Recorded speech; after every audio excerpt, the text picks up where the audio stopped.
Gini loh, penting maksudku, jadi apapun yang penting solih solihah gitu loh.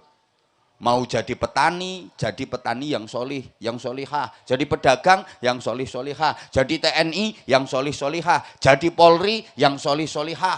Jadi pengusaha yang solih solihah. Jadi pejabat yang solih solihah. Itu loh maksud saya nanti.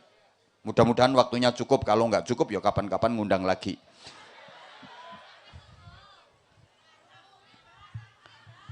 Yang solih solihah itu yang fit dunya hasanah wa fil akhirati hasanah. Tuh ringkesnya gitu. Nah, fit dunya hasanah itu membutuhkan bayaran. Wa fil akhirati hasanah itu membutuhkan ganjaran. Ngertos ganjaran nggih? Allah ya Karim, gak nyauti. Fit dunya hasanah butuh harta, wa fil akhirati hasanah butuh pahala. Makanya anak solih solihah itu anak keren. Ganjarane kathah, bayarane turah-turah. Paham pora ya iki ya. Loh karena gini loh. Anak-anak kita itu pasti jadinya salah satu dari 4 kriteria. Ada yang pinter golek ganjaran, tur yo kober golek bayaran. Ini hebat. Ada yang hanya nguber ganjaran, neng ora kober golek bayaran.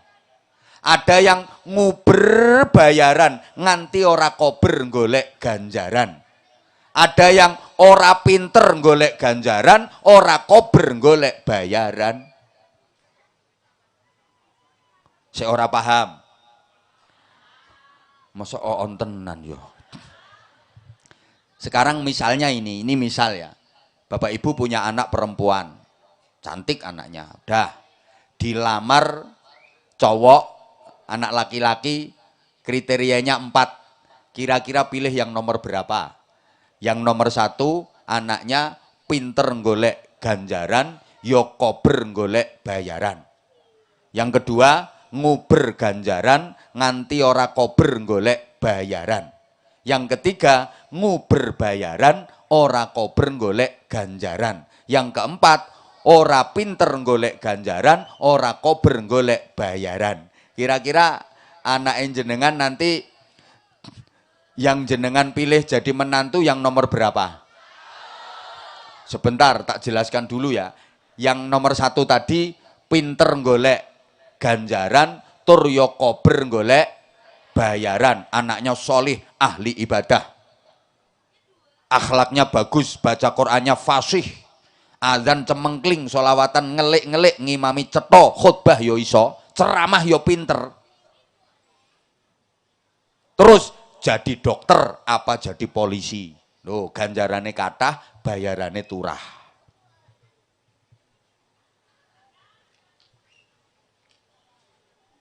Yang kedua, nguber ganjaran nganti ora kober golek bayaran.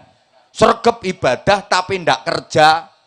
Hidupnya di masjid, pagi, siang, sore, malam di masjid. Kerjaannya sholat, wiridan, zikiran, tahlilan, yasinan, istighosahan, mujahadan, malam tahajud, pagi sholat duha, tapi ndak kerja.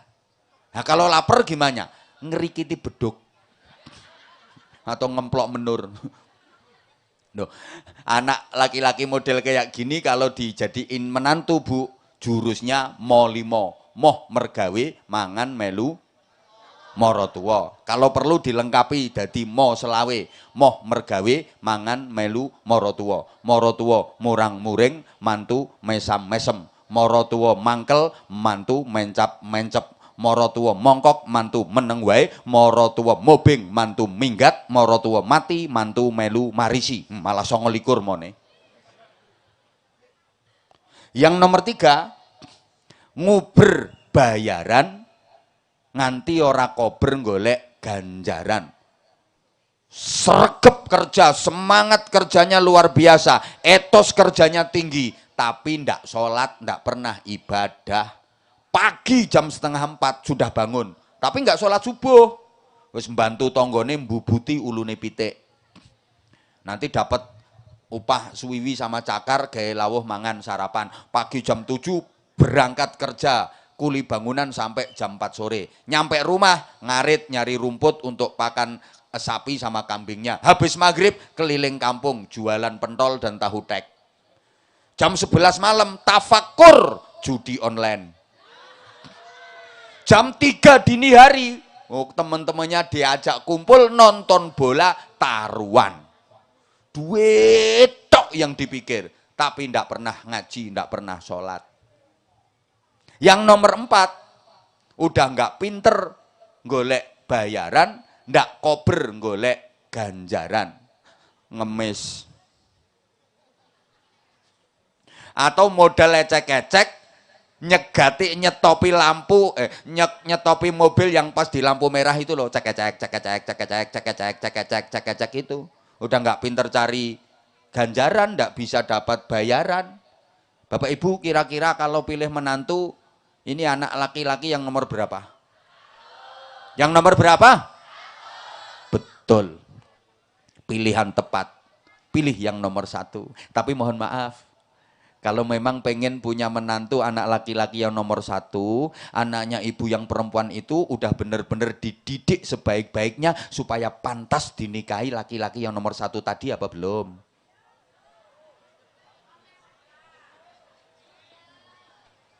Yo jangan hanya pengen, kalau pengen semua anak perempuan ibu harus dipantaskan, dididik sebaik-baiknya supaya pantas dinikah sama laki-laki yang nomor 1. Tuh jangan anak diumbar, udah nggak bisa sekolah, nggak bisa ngaji, anak perempuan, targetnya cuma sehat, giat, semangat, kuat, diangkat berat. Ada pengajian nggak pernah datang, suruh zikir ngaji nggak bisa, suruh masak juga nggak bisa. Anak perempuan kerjaannya naik motor gede, motornya motor lanang, weng weng weng weng weng weng, pakaiannya melevet ngafret, telinganya dijejeli headset itu karo gedek-gedek, polanya ndak karuan. Lah anak perempuan kalau model kayak gitu, yang ngelirik kira-kira laki-laki nomor berapa? Nomor berapa? Ya semua kalau soal ngelirik. Saya kalau lihat kayak gitu ya kalau ngelirik ya semua, Kapolsek yang ngelirik. Tapi kalau suruh ngelamar jadiin istri, berpikir 1000 kali. Pantes ndak dijadiin istri perempuan model kayak gitu. Ini nitip pesen saya. Pesen ya. Karena gini, anak manusia itu beda dengan anak binatang. Loh, ntar dulu saya ngomong. Coba, anak sapi namanya apa? Pedet. Ya wis padha wong Jawa ya pedet. Anak wedhus namanya apa? Cempe.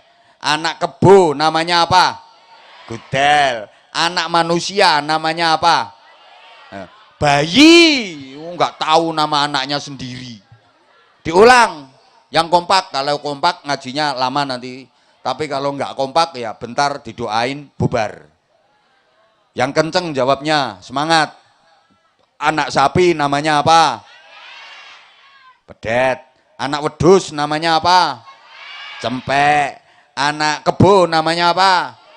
Gudel. Anak manusia namanya apa? Anak kecoa namanya apa? Kecoa cilik. Udah, maksud saya gini, anak sapi namanya pedet. Pedet ini asal dikasih makan banyak, kenyang, dijamin gemuk, gede. Dan dewasanya si pedet dijamin bisa jadi sapi yang baik menurut pri kesapian. Yang penting kasih makan banyak dan kenyang. Beres. Anak wedhus namanya cempek. Pokoknya dikasih makan banyak, kenyang, gemuk, gede, dan dewasanya si cempek dijamin bisa jadi wedhus yang baik menurut pri kewedusan. Anak kebo namanya gudel. Pokok kasih makan yang banyak, kenyang, gemuk-gemuk, besar dia. Dan dewasanya si gudel dijamin bisa jadi kebo yang baik menurut pri kekeboan. Tapi anak manusia namanya bayi. Kalau hanya sekedar dikasih makan banyak, kenyang, bisa gemuk, bisa besar, tapi dewasanya si bayi ini belum tentu bisa jadi manusia yang baik menurut pri kemanusiaan. Itu yang saya maksud. Paham? Anak ayam namanya apa? Pitik, wedok, dipakani di rumah gede jadi perawan, perawan pitik. Kemudian diperkosa jago 5. Nanti mekeh. Jadi kasus apa enggak? Bisa dilaporkan polisi apa enggak? Ya enggak, dalam dunia perpitian aman. Enggak ada masalah, no problem, enggak ada kasus walaupun diperkosa jago 5. Aman kok. Hasil diperkosa jago 5. Waktu bertelur ya ikhlas. Ibunya ikhlas ketika bertelur, waktu angrem khusyuk. Telur 12 netes semua, ibunya enggak stres. Biasa, anak tetap dididik sesuai dengan fitrah kepitian nasional. Sampai dewasa, anaknya yang betina jadi babon, dipendel bisa hidup sendiri. Anaknya yang jantan jadi jago, teladung, bisa hidup sendiri, gagah, sukses mendidik anak tanpa merepotkan simbahnya. Makanya nggak ada mbah pitik ngomong putu, itu nggak ada. Sekarang anaknya orang pada marah.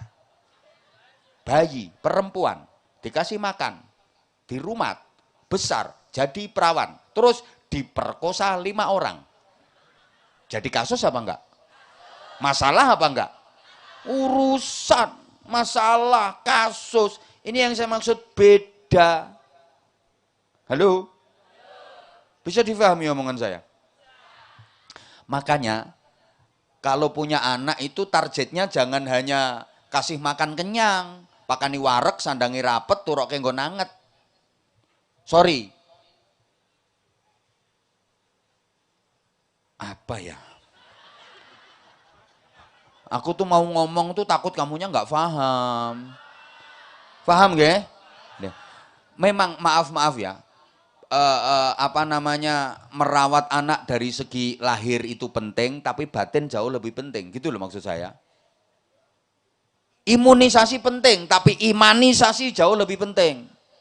Semangat posyandu itu ya penting, sampai ada lagunya itu loh. Aku anak sehat tubuhku, karena ibuku rajin dan semasa aku bayi selalu diberi ASI, makanan bergizi dan berat badanku. Nah, aku ya anakan pitik.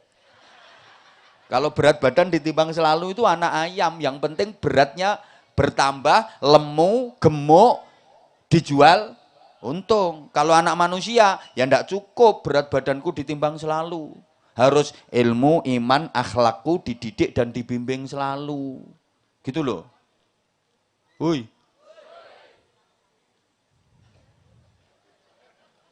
Nah, gini sekarang. Ada rumusan sederhana. Saya enggak usah kebanyakan dalil. Mungkin ini pertemuan pertama saya dengan penjenengan semua. Walaupun sebenarnya jenengan udah sering ketemu sama aku di YouTube. Udahlah ngaku aja. Orang aku ini udah lama kok, udah 20 tahun lebih aku, dan alhamdulillah sampai sekarang tetap FYP. Itu juga karena kamu. Gini ya, rumusannya begini. Orang-orang, karena bapak dan ibunya tidak jelas, agamanya tidak jelas, akidahnya tidak jelas, iman takwanya tidak jelas, pendidikannya tidak jelas. Orang-orang yang tidak memperhatikan moralitas, nakal-nakal, apalagi anak itu produk dari pergaulan bebas. Contoh, anak hasil dari pemilu, perkawinan hamil dahulu. MBA, married by accident. Orang ngerti, wong pada marah orang ngerti ini. Waktu mengandung ibunya tidak ikhlas. Sekarang banyak loh orang mengandung tidak ikhlas itu. Kalau ibu-ibu zaman dulu mengandungnya itu ikhlas-ikhlas.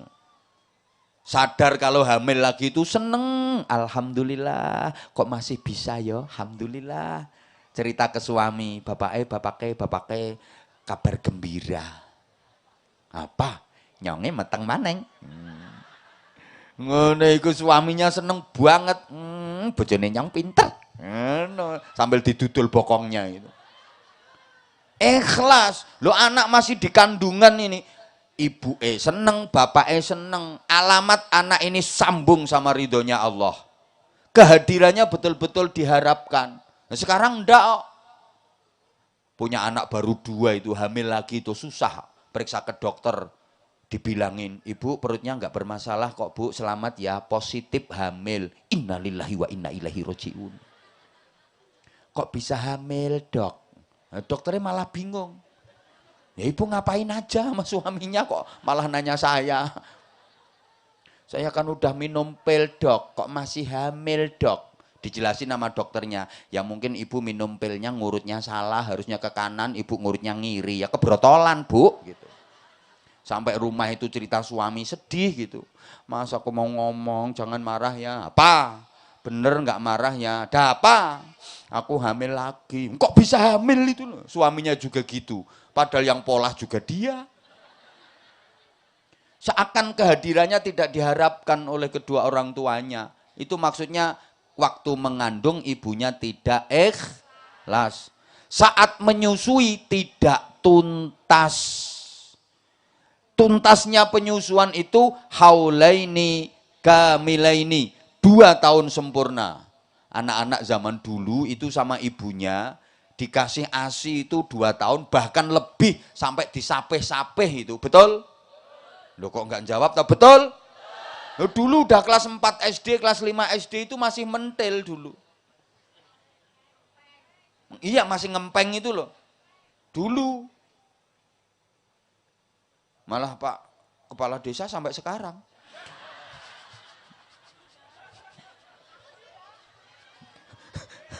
Halo? Loh sekarang itu ibu-ibu kalau punya bayi ngasih ASI itu kadang cuma 2 bulan, 3 bulan. Habis itu stop. Alasan karir lah, alasan sibuk lah, alasan kerja lah. Stop habis itu. Udah kasih susu pabrikan itu. Ya Allah. Padahal tadi sudah saya sampaikan ini pentingnya ya, pentingnya ASI. Tolong perhatikan. Tolong perhatikan. Anak sapi namanya pedet, anak wedus namanya cempek, anak kebo namanya, anak manusia namanya. Oke, susu sapi itu untuk membesarkan pedet, susu wedus untuk membesarkan susu kebo untuk membesarkan nah, susu ibu untuk membesarkan nah, kok bapak bayi. Bapaknya cukup wadai saja.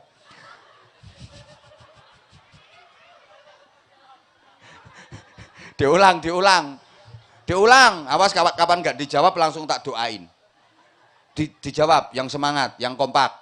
Susu sapi itu untuk membesarkan pedet. Susu wedus untuk membesarkan susu kebo untuk membesarkan susu ibu untuk membesarkan bayi. Nah sekarang banyak bayi yang tidak dibesarkan dengan susu ibu, tapi dia dibesarkan dengan unsur pembesar pedet. Dia tidak besar dalam dekapan ibu, tapi dia besar dalam buaian lembu. Banyak ibu-ibu yang ikut program sapinisasi. Lah susu pabrikan itu produk susu sapi. Anak-anaknya dikasih susu sapi. Makanya besarnya jadi anak. Yo yang urut ngomongnya tetap anak manusia. Cuma nyusu. Makanya kelakuannya kayak pedet. Nah iya, disuruh ngaji nggak berangkat, malah bapaknya disundang-sundang. Suruh sekolah nyelentik ibune. Suruh ke toko sebentar aja, moh. Pedet.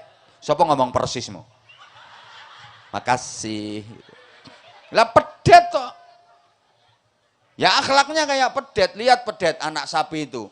Dia lagi di tepi jalan, ada motor lewat, ngeng, matanya pendelik, pelirik. Ya anak itu kalau dibesarkan dengan susu sapi jadinya ya kayak gitu. Tepi jalan ada cewek lewat, ya pelirik, huhui, ngono itu. Pedet.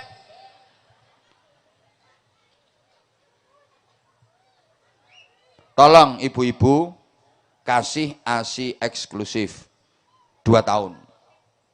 Itu namanya menyusui secara tuntas. Kemudian tidak dididik oleh ibu yang cerdas. Pendidik anak itu ibu, bukan bapak. Sorry bapak, kita sama-sama laki-laki harus fair, jujur. Kalau soal anak, bapak itu ndak ada apa-apanya dibanding ibu, betul? Karena sama-sama punya anak, laki-laki dengan perempuan itu beda. Perempuan kalau sudah punya anak, lebih kuat nalurinya sebagai ibu daripada sebagai istri. Laki-laki kalau punya anak, lebih kuat nalurinya sebagai suami daripada sebagai bapak. Saya ulang, perempuan itu kalau sudah punya anak, lebih kuat nalurinya sebagai ibu daripada sebagai istri. Maka dia lebih mementingkan anaknya daripada suaminya. Bapak kalau lagi punya anak bayi, jangan macem-macem sama ibu, Pak. Dia sedang menikmati profesinya sebagai ibu. Kalau diganggu, ngamuk dia. Nah, sampluk parut pisan kok. Dia lebih memilih profesi jadi ibu daripada melayani suami. Nggih Bu nggih?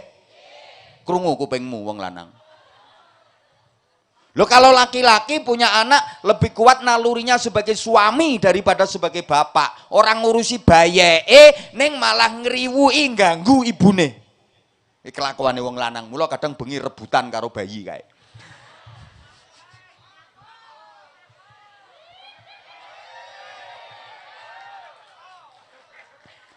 Makanya pendidik anak itu ibu lebih sabar, ibu lebih telaten. Contoh paling nyata itu kalau punya anak bayi sakit. Ya Allah, ibu itu gendong mulai subuh sampai tengah malam. Kuat, sabar. Anaknya rewel, nangis. Kakinya nendang-nendang, ndak karu-karuan. Itu ibu, cup sayang. Cup ya sayang ya. Sambil tipu-ipu pantatnya. Anak mama sakit sayang ya. Anak bagus. Anak ganteng. Padahal anaknya ireng korengen. Anak bagus. Anak ganteng. Ayo coba bapak punya anak bayi sakit. Ayo misalnya panas, demam. Rewel, digendong 5 menit sikile kerencalan nangis terus tak banting sisan. Nah gini ya, karena pendidik anak itu ibu, pengen punya anak hebat, anak kita membutuhkan 3 ibu dan cukup 1 bapak saja.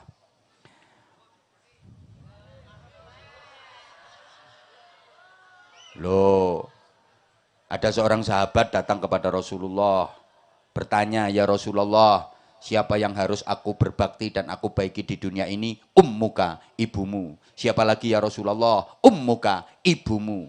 Kemudian siapa lagi ya Rasulullah? Ummuka, ibumu. Kemudian siapa lagi ya Rasulullah? Abuka, bapakmu. Ummuka. Ibumu. Berapa? Abuka, bapakmu. Berapa? Ibunya berapa? Bapaknya berapa?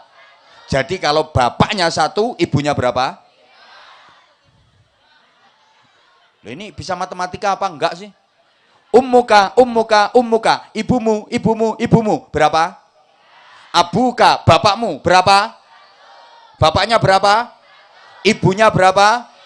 Jadi kalau bapaknya 1, ibunya. Makanya disebut istri. Is itu adalah 3 itu 3. Kalau cuma 1 is 1. Kalau 2 is 2. Kalau 3 namanya is. Ibu tenang ibu, jangan mencep, jangan marahin saya. Gini bu, yang dimaksud 3 ibu ya, bukan 3 istri. 3 ibu itu siapa? Ibu kandung, ibu susu, ibu guru. Nah, ibu-ibu harus bisa menjadi 3 ibu secara terpadu bagi anak-anaknya.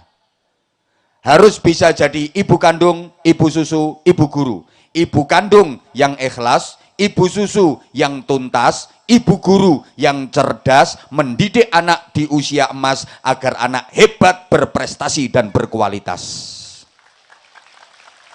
Loh, bikin kata-kata kayak gini itu susah, nggak gampang. Makanya yo larang. Pengen murah ya bojomu kon ceramah. Ngeyel, larang murah itu tergantung kualitas.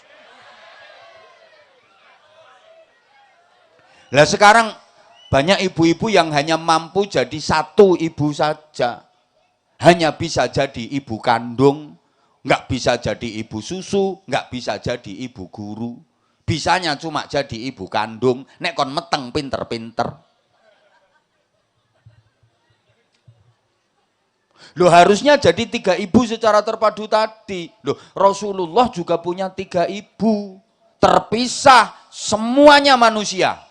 Ada ibu kandung, ada ibu susu, ada ibu guru. Ibu kandungnya Sayyidah Aminah. Ibu susunya Halimatus Sa'diyah. Ibu gurunya Ummu Aiman. Nama aslinya Barokah binti Tha'labah. Anak-anak sekarang, anak-anaknya orang pada marah sekarang, ibunya juga 3. Juga terpisah, tapi yang 2 bukan manusia. Ibu kandungnya Siti, ibu susunya sapi, ibu gurunya wifi. Angel nggih kata-kata ngene iki angel. Makanya yo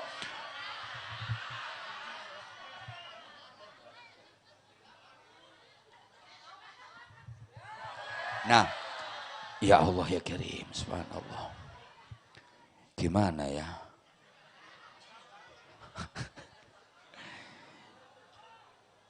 Ini udah jam 12 lewat. Setahu saya dan seingat saya, undangan di Padamara ini tanggal 24. Nah kalau udah lewat tengah malam ini berarti udah masuk tanggal 25. Jadi saya ceramah di sini sudah 2 hari.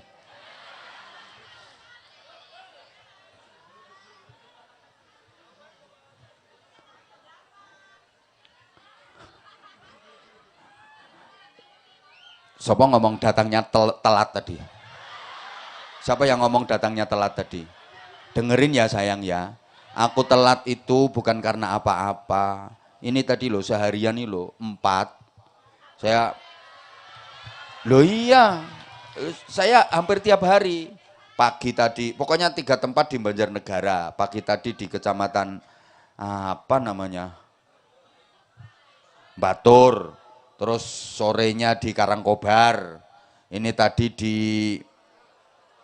Purwanegara. Terus sekarang di nah gitu loh. Saya dari Nyonge tadi. Dari Purwanegara itu turun. Ndak pakai transit, ndak pakai makan.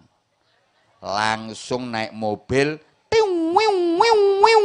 Kalau nggak percaya tanya sama patwalnya.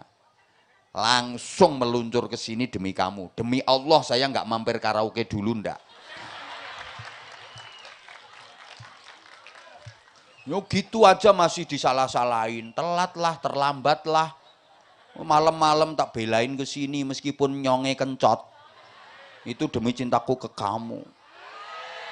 Tapi kamunya masih kayak gitu ke aku.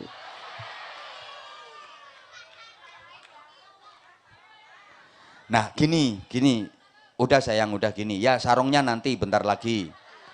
Ya, kok denger ya ada sarung juga? Iya sebentar sayang, sebentar. Gini sebentar. Apalagi kita sekarang hidup di era seperti ini, orang bilang era digital.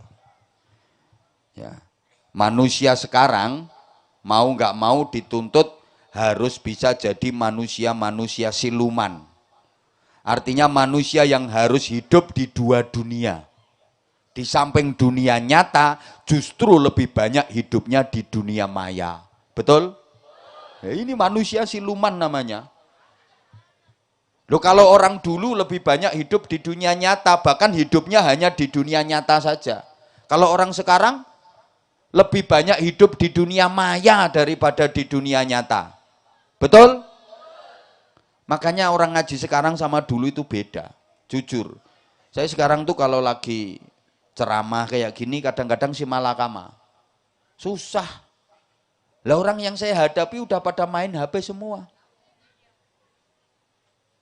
Saya maunya di dunia nyata, tapi jamaah banyak yang hidupnya di dunia maya. Seringkali saya ngaji, jamaahnya bikin story. Saya serius, jamaahnya bikin status.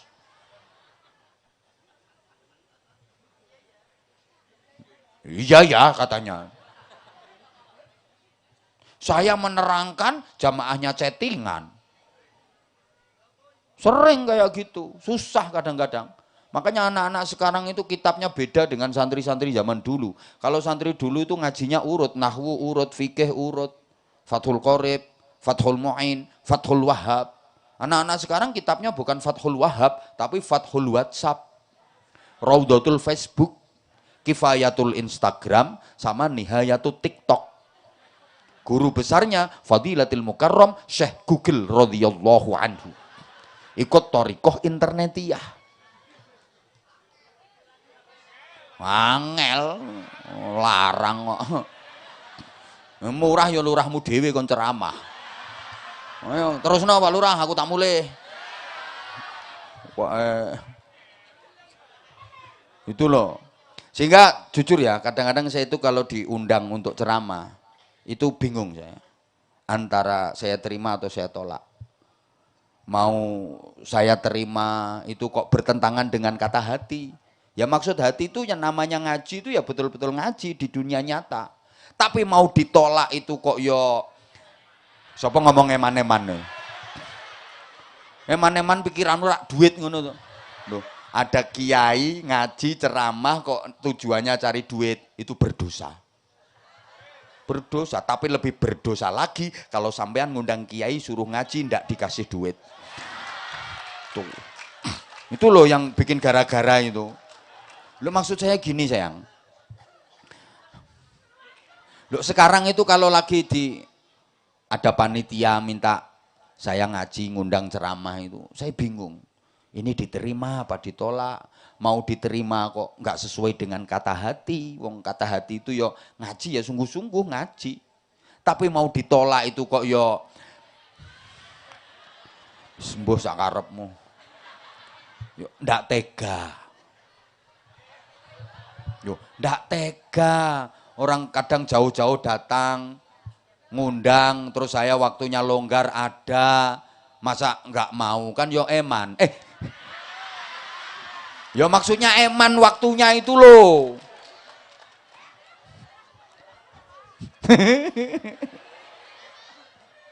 Gitu. Lah kalau saya maunya itu ya ngaji, betul-betul konsentrasi, fokus cari ridhonya ilahi, semuanya di dunia nyata, nggak ada yang di dunia maya.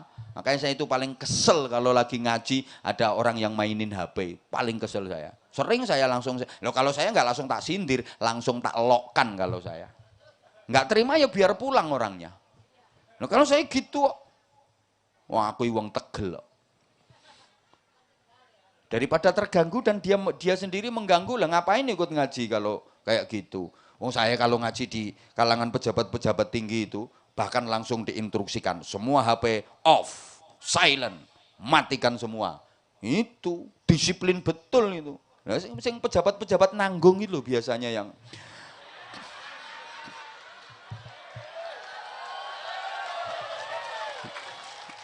yang suka susah diatur itu. Lo bener dan saya kalau di ruang Rupatama saya di Mabes gitu ngaji semuanya silent HP. Gitu dan sering yang saya hadapi bintang 2, bintang 3 di pundak. Enggak cuma melatih satu ngene iki, apa ngene iki. Apa mana ki seret-seret loro Ibtu. Anak buah semua ini. Lah komandan-komandannya beliau itu teman saya semua kok. Kalau saya sekedar geser ini gampang saya. tinggal catat NRP-nya berapa, selesai. Menengok kowe ora ngerti urusane Rika. Oh, Rika ora ngerti urusane nyonge. Angel wis. Nah, berikutnya astagfirullahaladzim. Lah karena situ tadi ngomong duit semuanya, ya memang duit bukan segalanya, tapi segalanya butuh duit. Loh iya, madrasah diniyah ini kalau nggak ada duit ya nggak bisa jalan. Ini yang lemah dari masyarakat kita. Maaf, nitipin anak, dididik ngaji, dikasih ilmu, dididik akhlak. Kalau udah jadi nanti manfaatnya untuk orang tua. Tapi suruh bayar bulet, kadang sahriyah 1 bulan 15.000, nunggak sampai 6 bulan. Padahal kalungnya gede, gelangnya banyak. Ada ini orangnya pakai jilbab warna hitam.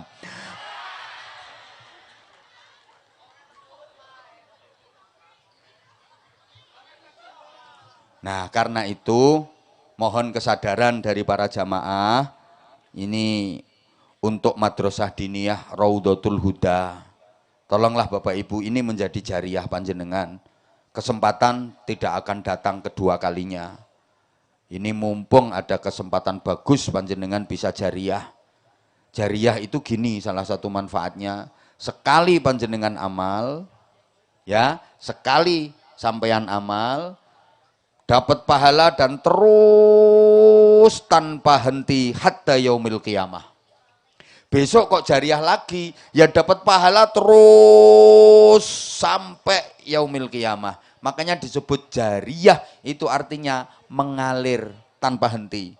Beda dengan amal yang lain. Misalnya nanti ini sampean tahajud, ya dapat pahalanya tahajud. Ya pas tahajud itu aja, begitu selesai tahajud, udah selesai pahalanya. Kecuali besok tahajud lagi, dapat pahala lagi, ya pas tahajud itu aja. Udah nggak berkelanjutan. Hebatnya jariah, mengalir terus. Deres enggak alirannya? Tergantung. Besar enggak jariahnya? Kalau nanti 100.000, plung, krocok,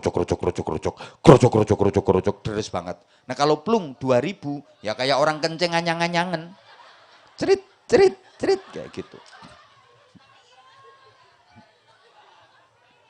Tolong, yo ngono kuwi, prinsipnya orang cetil ya penting ikhlas. Orang kalau sedekah penting ikhlas itu tandanya cetil, bakhil. Karena tandanya orang yang loman, dermawan itu sedekahnya banyak, dia nggak perhitungan. Nah, sedekah itu yang bukan kok sing penting ikhlas, sing penting akeh. Ora ikhlas yo bene, ora ikhlas yo wis, sing penting akeh. Ngono lho. Engko nek wis akeh kan ikhlase metu dhewe. Lah nek sing penting ikhlas mesti sithik. Wong itu prinsipnya wong cetil. Halo? Siap, sampun? Sampun siap? Tolong segera disiapkan Bapak Ibu yang merasa, ibu-ibu yang merasa pakai kalung, yang merasa pakai gelang. Kalau sedekahnya nanti di bawah 20.000, tunggu seminggu lagi. Pedot kalungmu, hilang gelangmu. Ahli zikir, ahli sedekah, rukun dan baik hubungannya dengan sesama, maka orang tuanya, kakek neneknya, buyut-buyutnya yang sudah berada di alam barzakh seneng-seneng, nikmat, sehat, bahagia. Yang perempuan cantik-cantik, yang laki-laki ganteng-ganteng, sampai Nabi menggambarkan wazdadu wujuhahum bayadaw wa isyraqa. Wajah-wajah mereka tambah bercahaya, bersinar, saking bahagianya. Memang orang seneng bahagia itu menambah ketampanan, menambah kecantikan. Orang sedih, susah, menderita, mengurangi ketampanan, mengurangi kecantikan. Ada laki-laki yang sebenarnya wajahnya nggak begitu tampan, tapi dia kaya, banyak duit, hatinya seneng. Itu dipandang ya sedep gitu. Ada laki-laki yang sebenarnya tampan wajahnya, tapi maaf, nggak punya duit, miskin, sedih, menderita. Itu kalau dipandang ya kepiur, ya kayak TV nggak ada antennya gitu loh. Ada perempuan itu waktu masih perawan, wajahnya biasa-biasa aja, nggak cantik-cantik amat, tapi nasibnya baik, dinikah sama orang kaya, pengen apa-apa keturutan, hatinya seneng, nggak sampai setengah tahun itu yo tambah happy gitu, yo sikil-sikilannya tambah happy, tambah glowing, mening-mening, dadi keboy semlohai aduhai imut yahud bahenol menol sewa kebelenok montok mentek.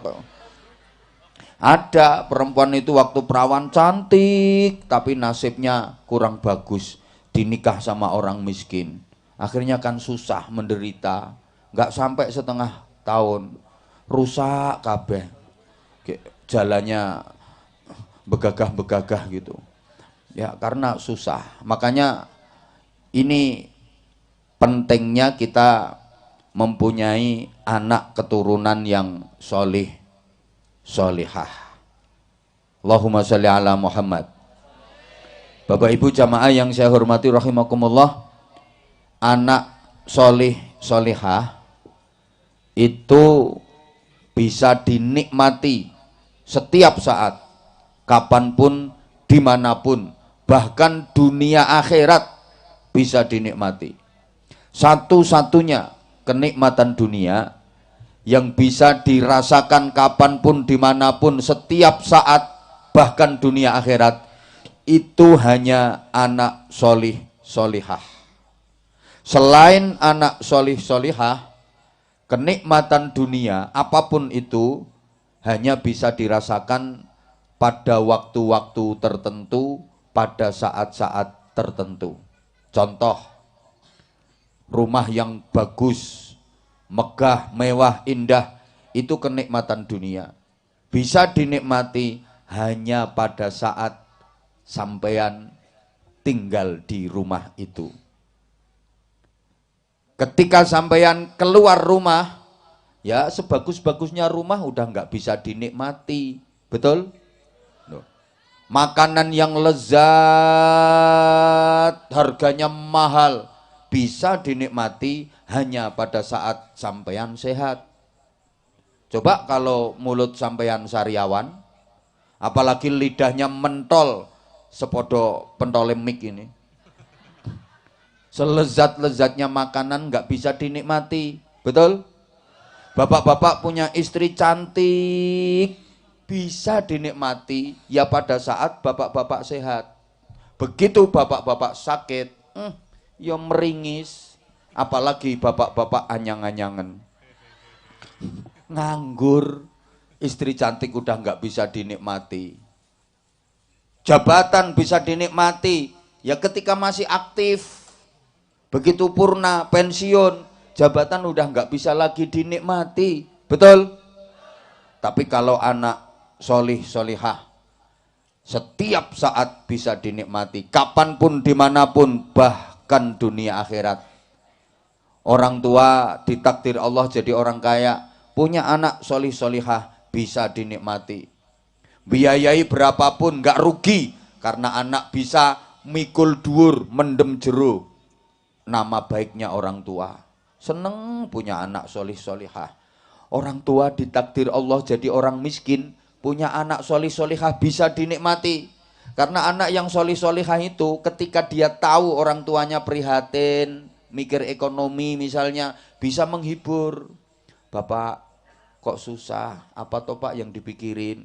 Ya mikirin anak, mikirin kamu. Tuh lo temen-temenmu udah punya sepeda motor bagus-bagus, Bapak tuh sebenarnya pengen beliin kamu sepeda motor, tapi kok belum ada duit. Anak bisa menghibur, Bapak nggak usah mikir gitu Pak, aku nggak mau nyusahin Bapak, doakan nanti sekolahku lulus, aku bisa kerja, malah aku pengen bantu Bapak. Adem rasanya hati punya anak kayak gitu. Tapi kalau anak nggak solih, nggak solihah, malah nyusahin orang tua. Dia tahu orang tuanya lagi prihatin mikir ekonomi, ngopo toh Pak, lenger. Ya mikir kayak anak, sing dipikir apa? Ya aku pengen nukokke sepeda motor, duit caponto apa piye? Ndak bisa menghibur orang tua, malah nyusahin orang tua. Bapak Ibu, orang tua sehat, punya anak solih solihah, seneng. Anak solih solihah bisa dinikmati. Coba, Orang tua itu kalau tahu anaknya sekolahnya rajin, pinter, selalu berprestasi, ngajinya juga pinter, akhlaknya bagus, sama orang tua itu punya tata krama, azan cemengkling, sholawatan ngelek-ngelek, baca Qur'annya fasih, suruh ngimami sholat jamaah juga oke, khutbah pinter, bangga luar biasa, betul? Coba kalau anak udah nggak sekolah, ngaji nggak bisa, nggak punya tata krama, kerjaannya teriak-teriak, sepeda motor knalpotnya diblong, weng weng weng weng weng weng weng, rambut disemir merah hijau kuning kayak nyunggi sampah itu, telinga ditindik dilobangi terus diseloboki cagak listrik, sekujur tubuh penuh tato, pokoknya kayak kebun binatang jalan itu loh. Punggung ini digambari anjing sama babi, lengan kanan sini buaya, lengan kiri kadal, dada gambarnya macan, perut gambar ular besar hadap ke bawah, kepalanya ya di bawah itu, gulir-gulir, pulang-pulang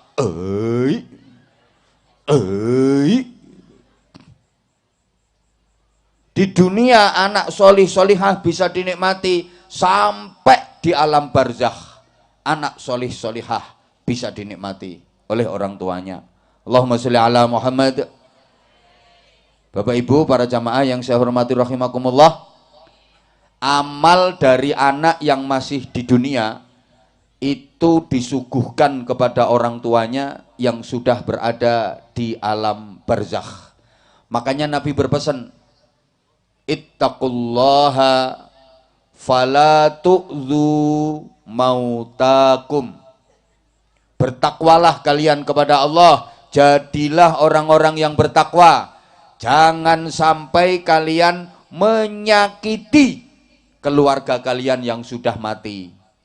Nabi berpesan, jangan sampai menyakiti keluarga yang sudah mati. Artinya apa? Ya hidup di dunia ini jadi orang nakal, banyak dosa, berbuat maksiat.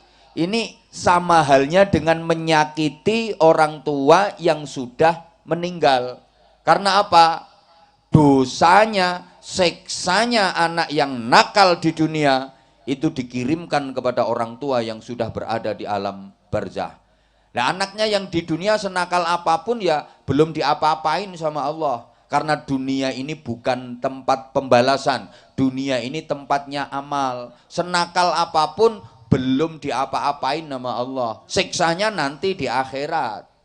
Makanya jangan kaget, ada orang jahat, nakal, di dunia kadang aman-aman saja. Karena dunia bukan tempatnya pembalasan. Halo? Ada orang yang ahli ngerumpi, ahli ngerasani, ahli menggunjing, tukang rasan-rasan itu loh, ya biasa, bibirnya ya enggak bengkak-bengkak, lidahnya juga enggak melungker, biasa, malah lancar kok. Orang nyuri, tangannya juga biasa, enggak keting, enggak ciker, biasa. Bahkan orang zina itu barangnya juga enggak kok terus protol ketinggalan di dalam juga enggak. Biasa, masih bagus, masih bisa dipakai lagi. Tapi awas orang tuanya, kakek neneknya, keluarganya yang sudah berada di alam kubur mendapatkan kiriman siksa. Ini maksudnya menyakiti keluarga yang sudah meninggal. Demikian pula ketika anak cucunya yang di dunia ini ahli ta'ah, ahli ibadah, lah orang tua yang berada di alam kubur ya dapat kiriman pahala. Anaknya mengerjakan sholat tahajud, orang tua yang di alam kubur dapat pahalanya tahajud. Otomatis anaknya pergi haji, orang tua yang di alam kubur dapat pahalanya haji. Anaknya khataman Al-Quran, orang tua yang di alam kubur dapat pahala khataman Al-Quran. Alhamdulillah. Kita ingat Bapak Ibu adik-adik dan seluruh jamaah, sabda Rasulullah Shallallahu Alaihi Wasallam, mal mayyitu fi qabrihi illa kal ghariqil mutaghawwith yantadhiru ta'watan talhaquhu min auladihi wa qaribi asadiqillah fa idal haqqatu kanat habba ilaihi min ad-dunya wa ma fiha. Tak cepetin karena waktunya tinggal 20 menit.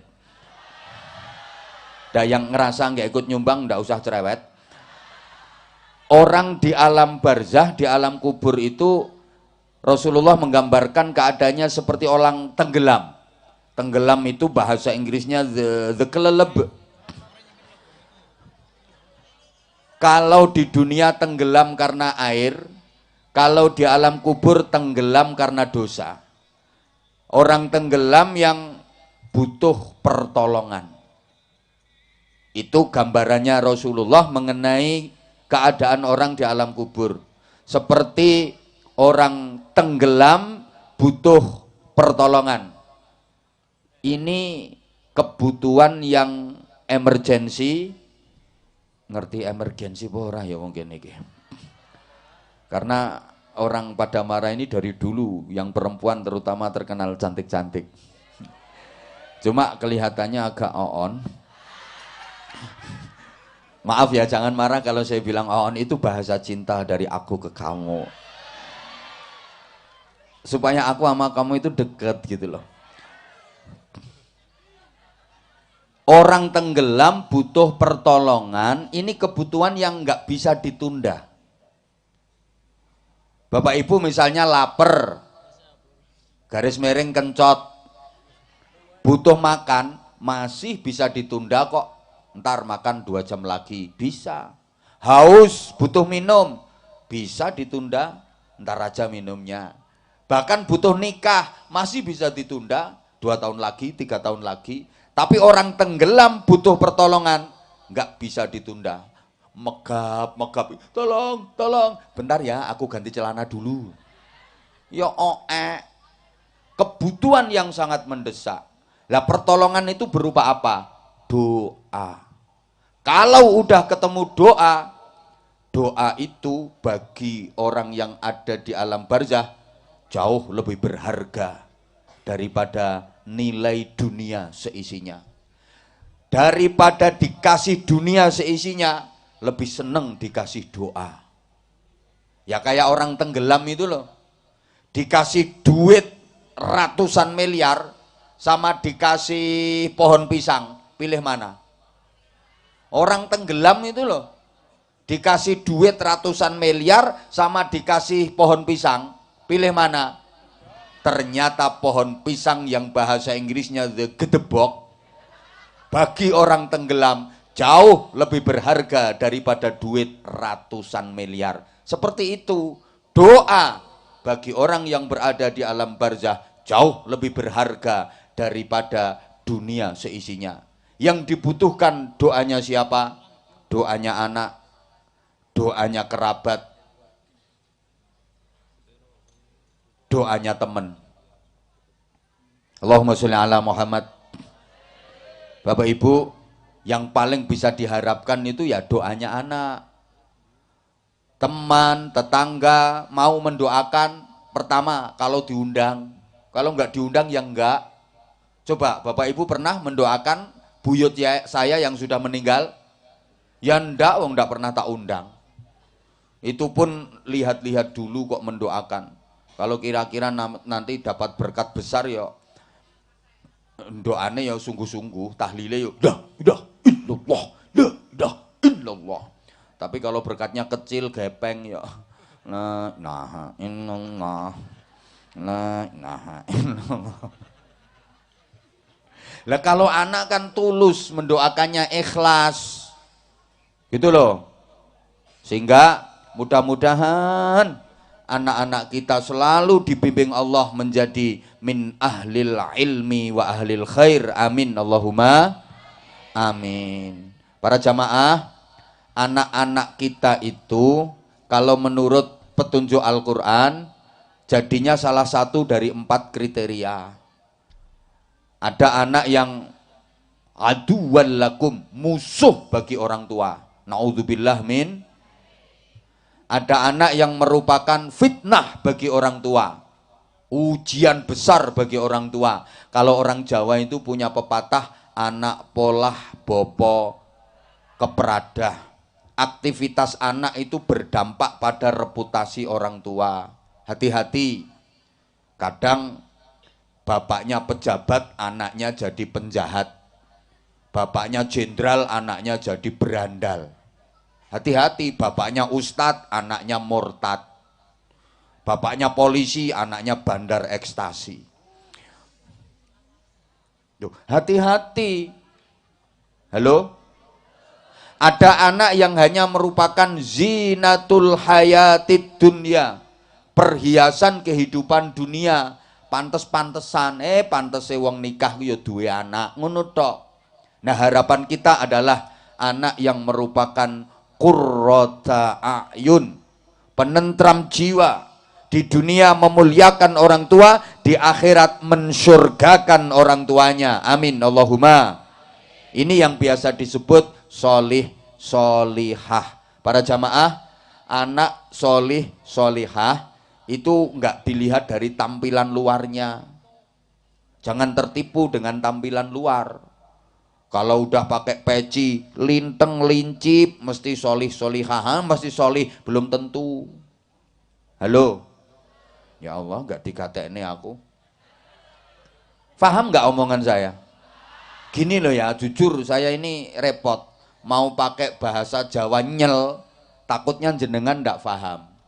Kan sini bahasanya ngapak. Lah sedangkan mau pakai bahasa ngapak, saya yang nggak bisa. Saya bisanya cuma kencot itu. Ya, karena sekarang nyonge lagi kencot. Rikane orang ngerti nyonge kencot. Ya kok rampung iki madyang. Allahumma sholli ala Muhammad. Ya udah pokoknya saya bahasa Indonesia campur bahasa Jawa dikit-dikit. Mudah-mudahan jenengan bisa memahami. Paham nggih? Memang ini keunggulannya orang ngapak itu paham bahasa Jawa. Ya orang Jawa susah memahami bahasa ngapak. Itu kalahnya orang Jawa dengan orang ngapak itu di situ. Ya ngapak juga Jawa sama. Cuman kan punya kelebihan. Ya kelebihannya yang ngapak itu. Orang ngapak ora kepenak.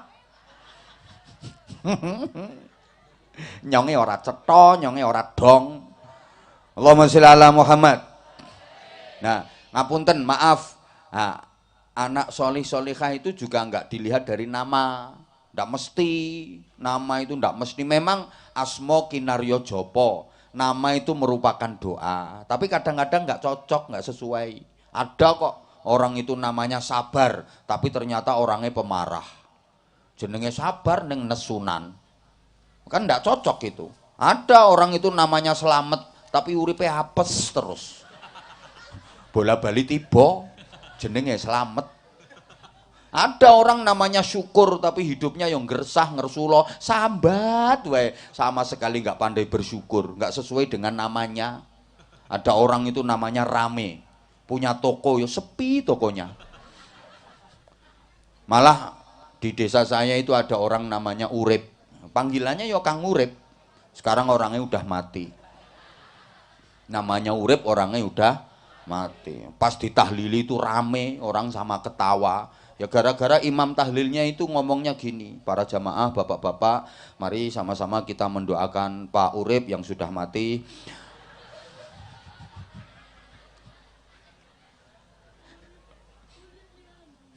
Ya Allah. Kalau saya gambarkan gitu ya, anak solih solihah itu insya Allah bisa memuliakan orang tuanya dunia akhirat. Ketika anak di rumah, orang tuanya senang. Ketika anak keluar rumah, orang tuanya tenang. Tolong perhatikan kata-kata saya ya, harus diulang. Kalau nggak diulang jelas nggak paham, karena warga sini itu cantik-cantik, cuma ketika anak di rumah, orang tuanya senang. Ketika anak keluar rumah, orang tuanya tenang. Beda dengan anak yang tidak solih solihah. Ketika anak di rumah, orang tuanya susah. Ketika anak keluar rumah, orang tuanya gelisah. Loh, bikin kata-kata kayak gini nggak gampang. Makanya yo,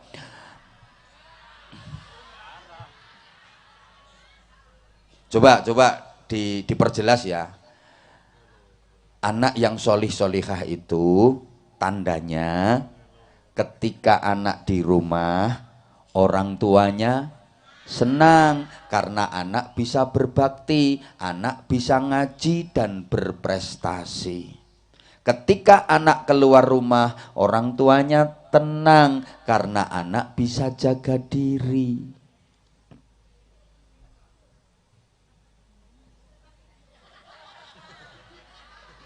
Orang tua ndak khawatir, anakku nggak mungkin berbuat nakal, anakku nggak mungkin berbuat aneh-aneh, karena anakku bisa jaga diri, karena anakku udah bisa ngaji, imannya udah kuat. Beda dengan anak yang nakal, yang tidak solih solihah. Ketika anak di rumah, orang tuanya susah, karena anak nggak bisa berbakti, malah menyusahkan hati. Ketika anak keluar rumah, orang tuanya gelisah, kepikiran. Nah, coba maaf, yang A, ketika anak di rumah orang tua senang, ketika anak keluar rumah orang tua tenang. Yang B, ketika anak di rumah orang tuanya susah, ketika anak keluar rumah orang tuanya gelisah. Anak-anak sampean termasuk kelompok yang A apa yang B? B apa A? Bener. Bener. Alhamdulillah, berarti anak-anaknya masyarakat Padamara ini udah jadi anak solih solihah nggih? Alhamdulillah. Sekarang kita buktikan. Ketika sekolahnya libur, Bapak Ibu, terutama ibu-ibu, punya anak yang udah SMA atau aliyah sekolahnya, pas hari Minggu libur, anaknya di rumah. Ketika anak libur di rumah, Bapak Ibu merasa susah apa senang? Susah apa senang? Benar.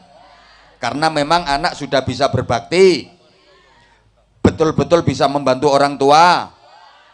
Jadi ngelihat ibunya nyapu, kemudian anaknya ngomong, ibu nggak usah nyapu, ibu istirahat aja, kan sekarang aku libur sekolahnya, aku aja yang nyapu, anaknya gitu. Ibu, bajunya yang kotor mana Bu? Aku yang nyuciin. Kan sekalian aku mau nyuci bajunya aku. Sekarang aku yang nyuci bajunya ibu. Ibu istirahat. Sekarang aku sekolahnya libur. Apa gitu? Ibu hari ini ndak usah masak, aku di rumah kok Bu, aku aja yang masak, ibu istirahat. Jadi pagi anaknya udah masak, begitu masakannya udah mateng, siap, disajikan, kemudian ibunya diaturi, ibu menawi ngersakaken dahar, ibu kalau mau makan makannya udah siap. Terus anaknya mandi, habis itu masuk kamar, sholat duha, baca Quran, mendoakan kedua orang tuanya. Anakmu ngono?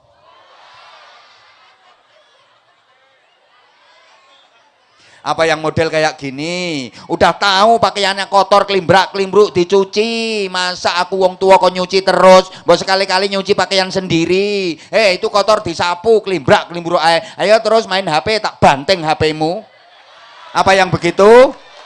Ya itu yang ibunya keplok-keplok itu. Lah tadi yang bilang ketika anak di rumah orang tuanya senang, tadi lambenya siapa?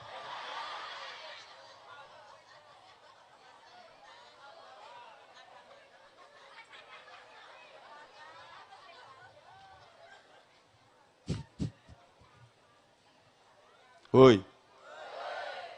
Terus ketika anak keluar rumah, jenengan merasa tenang apa gelisah?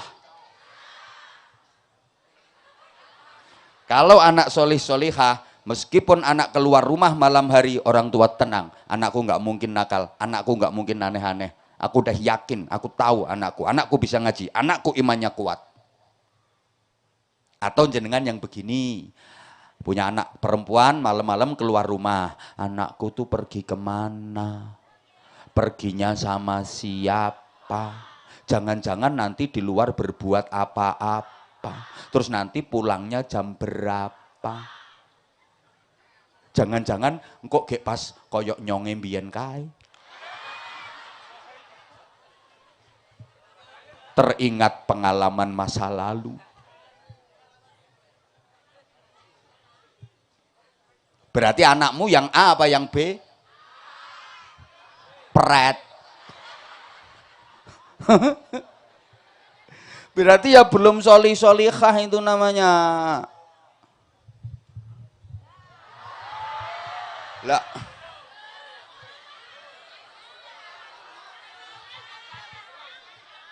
Bu, Bapak, orang ndak punya anak itu sedih, nelangsa. Meskipun kaya raya kalau nggak punya anak sedih, betul? Pengen punya anak, sampai kadang alatnya diperiksa-periksakan. Ini kurang keras apa kurang linci, Bapak? Lah, tapi punya anak kok nakal, lebih sedih lagi.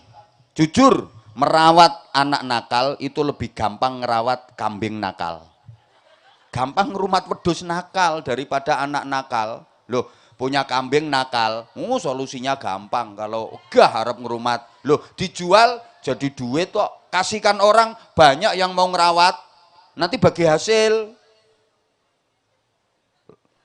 Idul Adha bisa dijadikan korban, dipakai akikoh juga bisa, disembelih, dimasak apapun enak, sate, kare, gulai, rawon, enak. Itu kalau wedhus nakal. Tapi kalau anak nakal, kasihkan orang. Siapa yang mau ngerawat? Dijual, gak payu. Ora payu dijual. Ayo, dinasehati, bantah. Dituturi, bantah. Dihajar, nangis. Disuruh minggat, gak berangkat. Dibuang, balik mulai. Dibiarin hidup, malu-maluin orang tua. Mau dibunuh, dosa. Mau dikubur, masih melorok. Dibalik ke menjero, ora sedeng. Masih mending kambing nakal. Saya misalnya punya wedhus nakal. Wedhus saya jantan. Gagah, tinggi besar, berok, tapi nakal. Keluar dari kandang, ndak pamit saya. Emang wedhus nakal. Masuk ke kandangnya tetangga tanpa permisi. Akhirnya gara-gara dimasuki kambing saya yang jantan tadi, kambingnya tetangga saya meteng limo. Limo meteng kabeh. Apakah tetangga saya marah? Mosok tetangga saya marah-marah. Oh, ini kambingnya kiai nggak punya adab. Masa kambing saya kok dihamili semua? Ndak, malah seneng tetangga saya, nemuin saya. Terima kasih, Bah. Gara-gara kambingnya Abah yang masuk ke kandang saya, sekarang kambing saya yang betina meteng 5. Doakan lancar nanti kalau mana semua udah lahiran, tak kasih hadiah 1. Betul-betul barokai, bukan hanya orangnya, kambingnya aja barokai. Nah, sekarang sampean punya anak laki-laki, ganteng, gagah, tinggi besar, berok, nakal, keluar rumah nggak pamit orang tua, masuk rumahnya tetangga tanpa permisi, akhirnya anaknya tetangga yang perempuan meteng. Apakah tetangga sampean berterima kasih? Terima kasih Mbak atas pejantannya.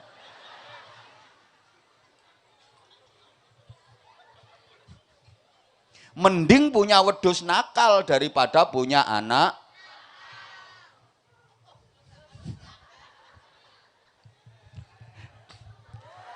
Nah, anak yang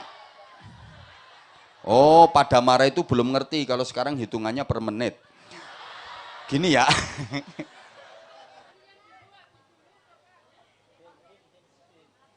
Cik. Bapak-bapak mohon maaf, mohon izin. Anak-anak berdiri di depan panjenengan enggak apa-apa Bapak ya. Mohon izin. Oke, ayo sini nak. Ya coba. Mana yang pertama? Yang pertama siapa? Yang lain duduk. Yang lain duduk dulu sayang, yang lain. Ini Kevin, ayo. Coba salam dulu. Yang lain duduk. Assalamualaikum warahmatullahi wabarakatuh. Assalamualaikum warahmatullahi wabarakatuh. Namanya? Kevin. Kevin. Kelas berapa di Madrasah Diniyah? 3. Kelas 3. Kalau sekolahnya di mana Kevin? MI 1 Karanggambas. MI 1 Karanggambas kelas berapa? 6. Kelas 6. Kevin di Madrasah Diniyah udah berapa tahun? Dari kecil. Dari kecil, oh mulai bayi udah masuk diniyah ya. Maksudnya dari kecil itu dari umur berapa? Lupa. Oh, lupa. Udah lama ya ngajinya di madrasah diniyah? Iya. Ha-ha. Kevin nanti punya cita-cita pengen mondok ke pesantren nggak? Iya. Bener? Benar. Di Jawa Barat, Jawa Tengah, apa Jawa Timur? Jawa Tengah. Jawa Tengah. Cita-citanya apa Kevin? Kayak Abah Anza. Maksudnya kayak Abah Anza itu yang kayak apa? Ustadz? Oh, pengen jadi ustadz. Nggak pengen jadi polisi? Enggak. Nggak pengen jadi bupati? Enggak. Dokter? Enggak. Pilot? Enggak. Pengusaha? Enggak. Kiai? Enggak. Iya, iya, iya. Iya. Nah sekarang, kalau gitu Kevin sekarang mau ceramah? Mau tampil apa? Salawatan. Oh mau sholawatan? Ya udah biar dia sendiri nggak usah diatur. Nggak usah diatur. Kevin, calon ustadz, ngajinya yang sungguh-sungguh di pesantren. Biar jadi ustadz nanti bisa ngaji dulu baru ceramah. Jangan ceramah dulu baru belajar. Bingungin masyarakat nanti. Ya, bisa ngaji dulu baru ceramah. Ya? Ya. Ini Kevin naik ini maunya Kevin sendiri apa ada yang nyuruh? Ada yang nyuruh. Yang nyuruh siapa? Bu Ustadz. Oh, Bu Ustazah yang nyuruh. Kok Kevin mau disuruh-suruh? Ya maulah. Udah sekarang, tadi sama Bu Ustazahnya Kevin disuruh apa sebenarnya? Pidato. Nah iya pidato aja. Pidatonya bahasa Indonesia, bahasa Inggris, bahasa Jawa, bahasa Arab, bahasa ngapak? Bahasa Arab. Oh bahasa Arab. Tapi Kevinnya pilih sholawatan. Iya. Nah, sholawatan apa? Syarat penjajah. Coba kayak apa ya? Apa pengen denger? Kalamun qadimul la yumallu sama'u tanassa anang qawlin wa fiklin wa niyatin bi astafi min kulli da'i wa nuruhu dalilun li qalbi inda ja'ali wa ghairati. Bentar Kevin, bentar. Kalau baca syairan kayak gitu harus bener, jangan sampai salah. Ya. Coba diulang. Kalamun Kalamun qadimul la yumallu sama'u tanazzah anang qawlin. tanazzaha an qaulin. Tanazzaha an qaulin wa fi'lin wa niyati bihi tafi min kulli da'in. Terus dalilun li qalbi inda ja'li wa hayrati. Terus kayak apa tuh? Awala cilik padana longso sandang pangan dikurangi. Vin. Situasi nggak enak kayak gitu kok dinyanyiin. Hidup itu disuruh bahagia kok malah nelongso. Sandang pangan itu sekarang Indonesia itu ketahanan pangan kok malah sandang pangan dikurangi. Coba terusannya kayak apa? Kaum wanita diperkosa. Loro. Terus Kaum pria pada disiksa. Masya Allah, Vin. Ucapan itu doa, Vin. Ngomong yang enak-enak lah. Mosok kok kawula cilik padha nelongso. Uripe mulane nelongso terus. Sandang pangan dikurangi. Wong kita itu kepinginnya sejahtera kok. Bersatu, berdaulat. Masyarakat sejahtera, Indonesia maju kok. Kaum wanita diperkosa. Loro. Terus piye? Terusannya kepriye? Kalamun. Lho kok kalamun meneh? Hah? Iya. Terusane kuwi mau lho, terusane sing heeh. Kaum priya padha disiksa terus. Awula cilik kesuwel kadut. Duh, suwal kadut iki lho. Gatel. Terus Koni punika agemane saben wangi lan saben rina kukur saben yo gatel kok ora kukur-kukur. Sapa sing ngongkon suwal kadut? Wong kain katune nyaman kok suwal kadut. Hidup wayahe merdeka kok malah nyanyi serat penjajah. Merdeka, Vin. Ya udah, duduk dulu. Ganti sekarang. Nah, yang kedua. Ayo, Nduk. Nok. Berdiri. Dan namanya siapa? Vira. Siapa? Vira. Vira. Emang mintanya Vira? Vira, 3, telok, 4. Kelas berapa Vira? 4. Di madrasah diniyahnya apa di madrasah diniyahnya kelas 4? Di mana kelas 4-nya? Sekolah. Oh, di sekolah. Iya. Ya, sing salah yo nyonge sing tek. Vira mau tampil apa? Bacaan surat Al-Fajr. Baca surah Al-Fajr. Hah? Al-Fajr. Enggak ad-duha. Enggak al-lail. Atau al-asr? Oh, kamu sukanya fajar ya?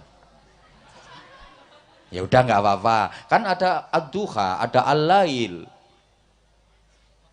Oh, kamu mau al-fajr? Ya udah dibaca. Ayo coba kayak apa? Ayo. Yang bagus, yang keras. Ayo. Bismillah. A'udzubillah dulu, Nak. Kalau mau baca Quran itu ta'awud dulu ya. Ta'awud dulu. Ayo. A'udzubillahi minasyaitonirrajim. Bismillahirrahmanirrahim. Wal fajr walayalin ashr wasyaf'i wal watr walayli idza yasr hal fi dzalika qasamul lidzi jar. Diulang. Hal fi dzalika. Coba diulang. Hal fi dzalika qasamul Dia harus teliti antara kaf dengan qaf.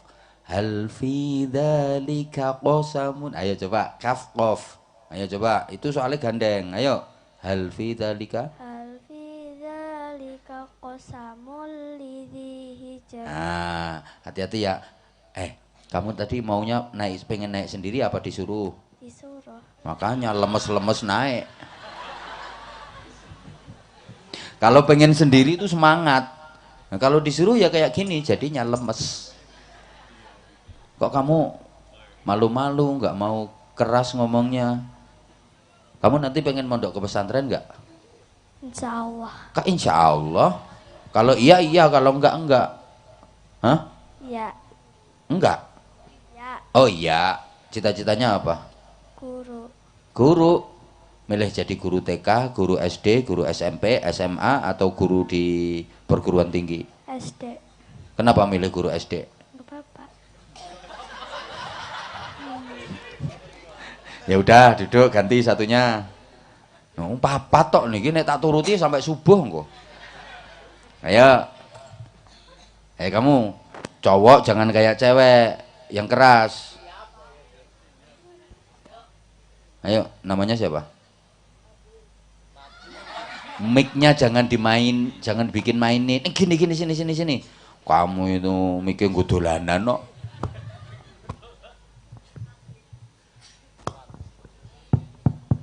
Udah, jangan ditekan-tekan tombolnya. Ayo, namanya siapa? Abil. Abil. Rumahnya mana? Pada Mara. Pada Mara kemana?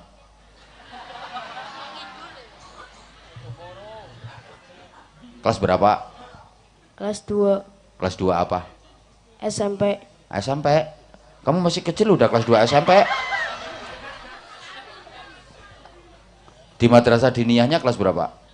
3 3. Kelas 3. Nah, disuruh juga sama Bu Ustazah. Ya.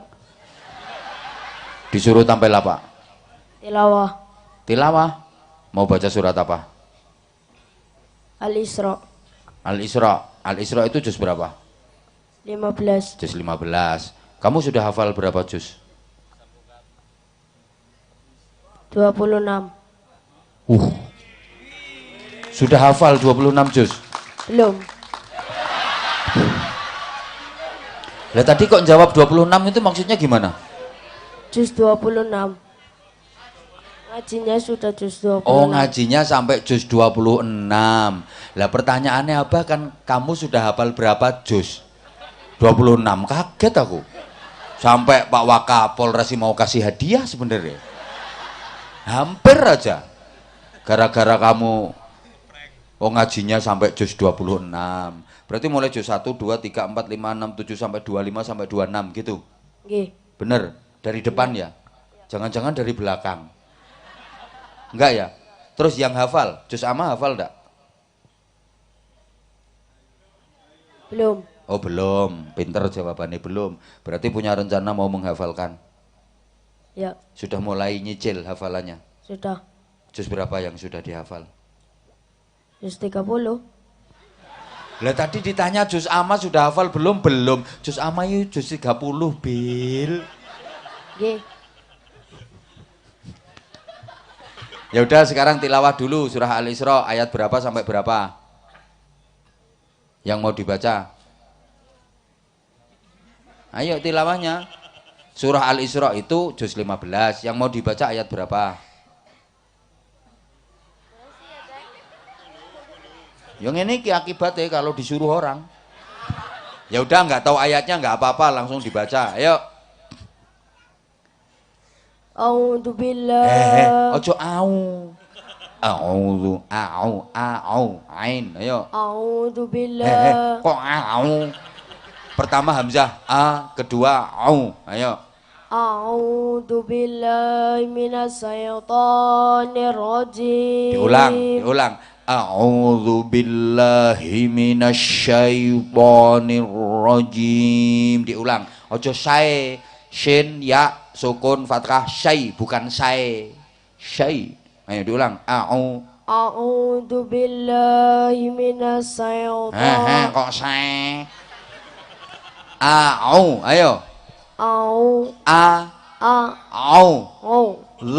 Zu. Billahi Minash.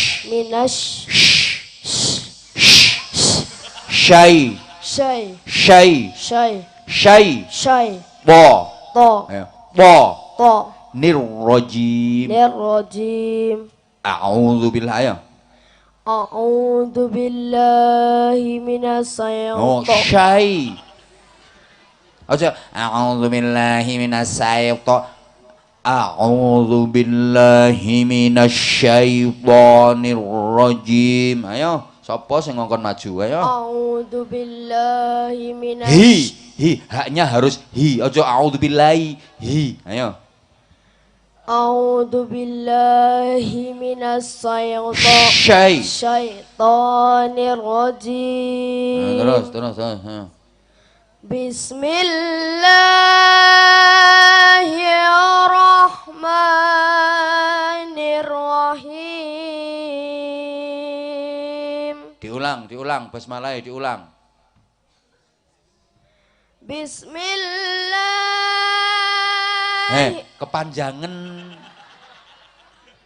Kepanjangan segitu itu. Itu kayak bacaan apa? Kepanjangan itu. Bismillahirrahmanirrahim. Tasdid itu. Bismillahirrahmanirrahim. Gitu. Bismillahirrahmanirrahim. Diinget-inget ya, insya Allah nanti kamu sampai tua kamu akan eleng. Terus apa yang mau dibaca? Wa ataina Musal kitab.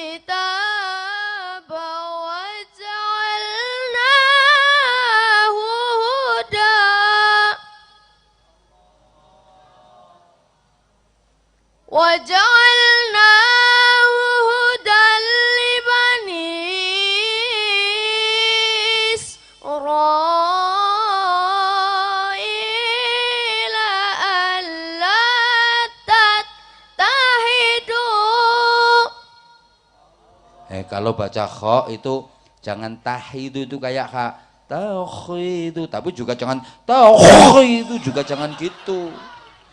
Makanya baca Quran itu makhorijul hurufnya harus bener. Jangan mementingkan lagu dulu. Makhrajnya bener, tajwidnya bener, tartil, nanti lagunya keluar sendiri. Dah cukup sayang, cukup. Belajar lagi yang serius ya. Nah, masih ada lagi. Iki terakhir cilik dewe. Namanya siapa sayang? Sani. Siapa? Sani. Fani. Sani. Kamu namanya Sani. Kamu anak kedua ya? Ketiga. Nah, kok namanya Sani? Harusnya Salis.